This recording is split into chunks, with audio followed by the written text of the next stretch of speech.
دل بے چین اور اداس کیوں؟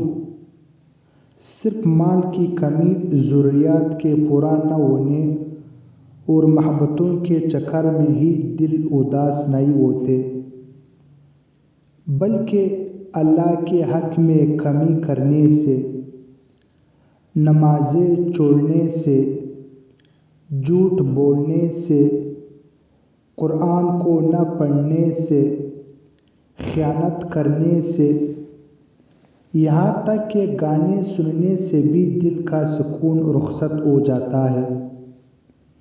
ایک بے نام سی بے چینی رہتی ہے۔ اس بے چینی کی جڑ ہی اللہ تعالیٰ سے دوری اور اللہ کو یاد نہ رکھنا ہے۔ الا بذکر اللہ تطمئن القلوب، یاد رکھو صرف اللہ کے ذکر ہی سے دلوں کو اطمینان نصیب ہوتا ہے۔ دین پر عمل پیرا ہو، خوش رہے، خوشیاں بانٹے۔